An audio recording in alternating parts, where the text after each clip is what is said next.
ำหนาวรอบนี้ลูกเห็บลงนะครับดูนะครับลูกเห็บก้อนเท่าไข่ไก่เลยนะฮะที่น้ำหนาวตกใส่หัวคนนี่คือแตกอ่ะ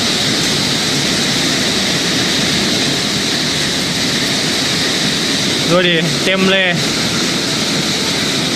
เปิดประสบการณ์ของน้องของขวัญนะครับน้องของขวัญเห็นลูกเห็บครั้งแรกแม่น้องขวัญก็บอกว่าเคยเห็นครั้งแรกนะครับ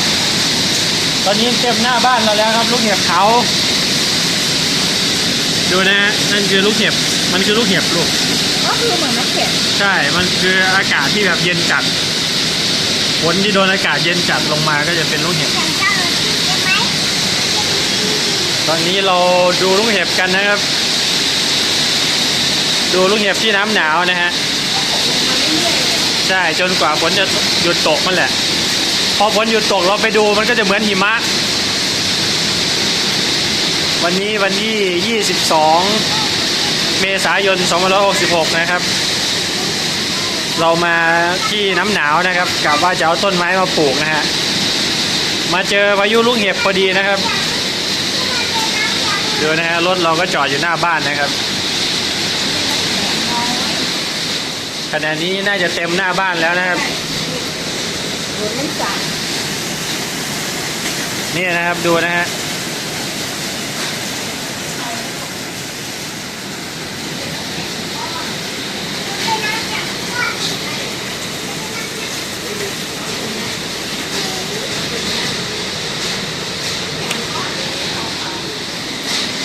วันนี้ลูกเห็บตกให้ดูนะครับที่น้ำหนาวนะครับฟังเสียงนะครับดังป๊กเป๊กป๊กเป๊ก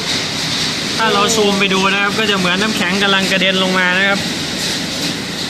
นี่นะฮะโน่นนะเต็มพื้นเลยครับเต็มพื้นเลยนะมันก็เริ่มละลายแล้วครับตอนนี้น้ององขวัญสนุกสนานมากเลยเพราะว่าเพิ่งเคยเห็นนะครับเกิดมาเนี่ยนะฮะลูกเห็บนะครับแข็งกระเด็นลงมาดูนะฮะต้นไม้เราก็สดชื่นนะครับน้ำหนาวลูกเห็บตกนะครับเต็มเลยนะฮะที่นี่คืออำเภอน้ำหนาวจังหวัดเพชรบูรณ์วันที่22เมษายน2566นะครับตอนนี้เราอยู่ในบ้านนะครับ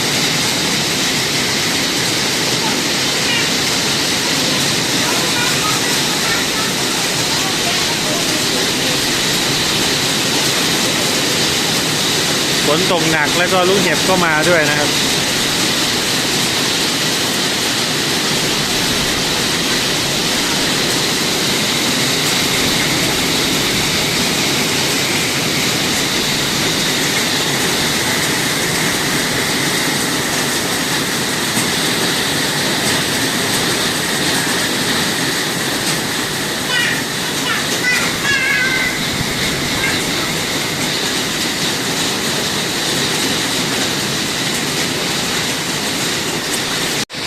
น้องเขาขวัญตื่นเต้นนะครับตื่นเต้นเพราะว่าเห็นลูกเห็บครั้งแรกนะครับ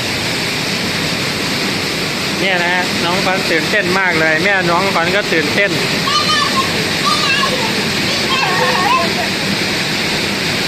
เห็นไหมก้ามันเต็มเลยเห็นไหมมันลงมาเต็มเลย